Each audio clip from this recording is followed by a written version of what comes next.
The police expected another domestic homicide. Instead, they walked into one of the most disturbing family tragedies Britain's high society had ever produced. Inside an elegant London apartment, a woman lay motionless on the floor. She had been stabbed again and again with a kitchen knife. Blood covered the carpet, the furniture, even the walls nearby. There was no sign of forced entry, no desperate struggle stretching from room to room. Whoever had done this had been standing close to her. Her killer hadn't vanished into the night. He hadn't tried to hide what he had done. When officers arrived, her own son was still there. He didn't invent a story. He simply admitted it. The woman was Barbara Baekeland, one of the most recognizable socialites of her generation, a woman who had spent years moving through the wealthiest circles in Europe and America. She had attended glittering parties, lived among millionaires, and now she was dead on the floor of her own apartment. At first glance, it looked like another tragic case of mental illness ending in unimaginable violence. But the truth was far more disturbing. To anyone watching from the outside, Barbara Baekeland appeared to have everything people spend their entire lives chasing. She was beautiful, wealthy, connected, and welcomed into the highest levels of European and American society. Her husband, Brooks Baekeland, came from the family behind the Bakelite fortune, a name associated with enormous wealth and privilege.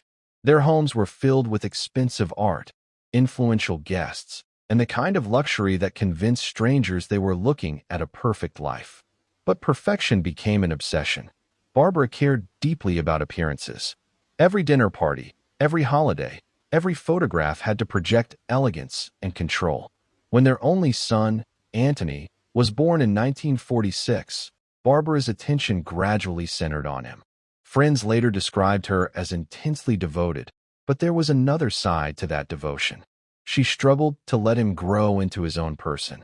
As he became older, she wanted to remain at the center of his life, influencing his friendships, his decisions, and eventually even the most private parts of who he was.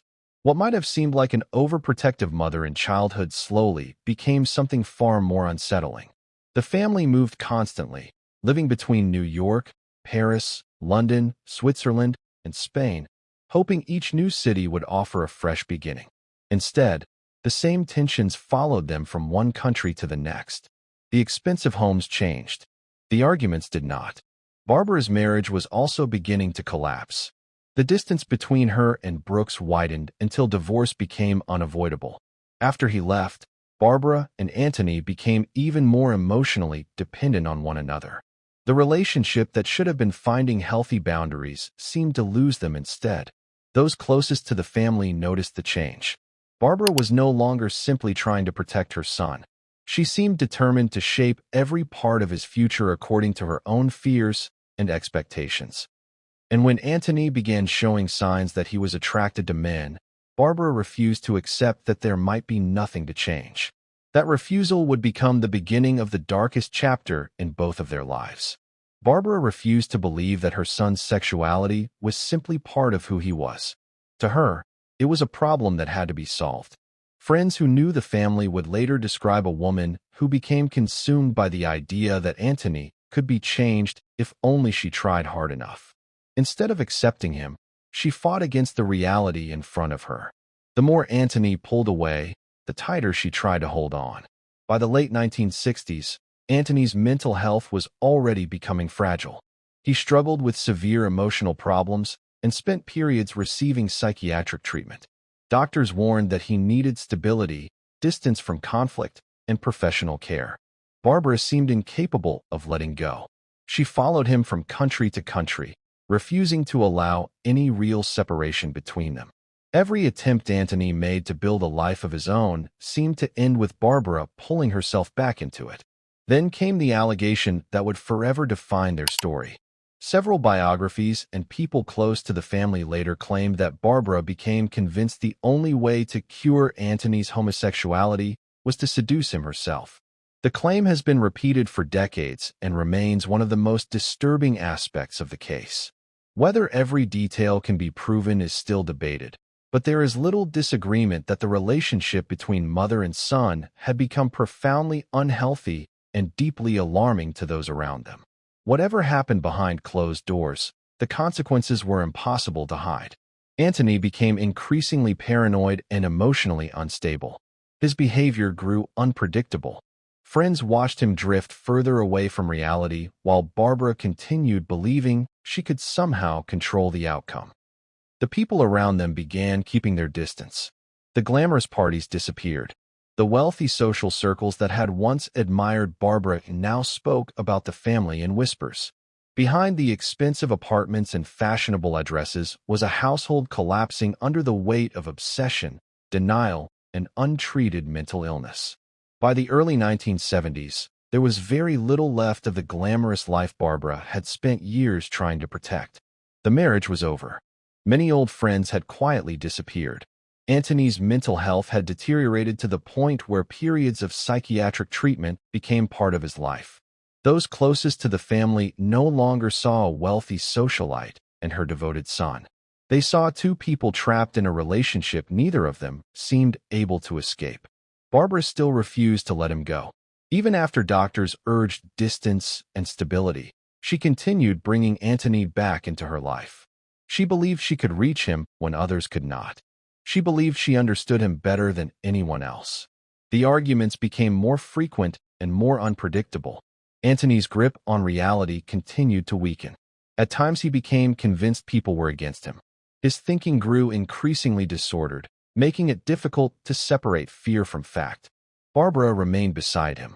Friends watched with growing alarm. Some feared Antony might seriously hurt himself. Yet the two of them continued living in the same emotional prison they had built over years of obsession, resentment, and dependence. Every confrontation reopened old wounds. Every attempt to move forward ended exactly where it had begun.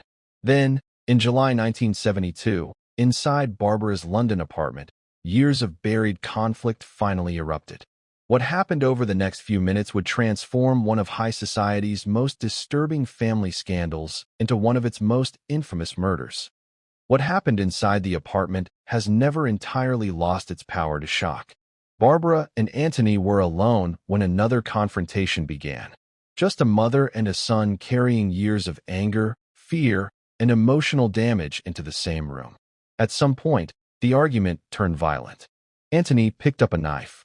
When it was over, Barbara Baekeland was dead.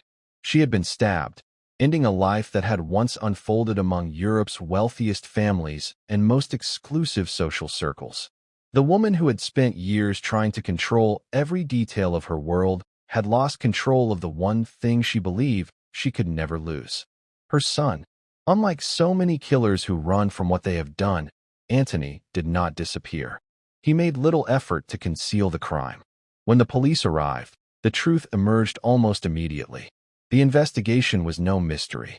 There was no search for an unknown suspect, no long list of possible enemies, no elaborate conspiracy waiting to be uncovered. The person responsible had been living with the victim's shadow for years. As detectives pieced together the family's history, the killing itself began to look less like an isolated act of violence and more like the final collapse of a relationship that had been unraveling for a very long time. The headlines focused on the murder. The investigators found themselves looking at something much larger. Behind the wealth, the privilege, and the scandal was a family marked by emotional dependence, untreated mental illness, and years of destructive choices that had steadily pushed both mother and son toward an ending almost nobody believed could have been imagined. The knife ended Barbara Baekeland's life. The tragedy had begun years before either of them walked into that room. The murder dominated newspapers on both sides of the Atlantic. For many readers, it seemed impossible to believe that one of society's most glamorous names had become the center of such a disturbing crime. The headlines focused on the wealth, the famous family, and the shocking fact that a son had killed his own mother. The courtroom told a far more complicated story. As psychiatrists examined Antony, they described a man suffering from severe mental illness. His grip on reality had fractured long before Barbara's death. The trial was never simply about what happened inside the apartment. It became an examination of years of psychological decline, emotional dependency, and a family that had ignored warning after warning. The court found Antony responsible for killing his mother, but concluded that his mental condition was central to what had happened.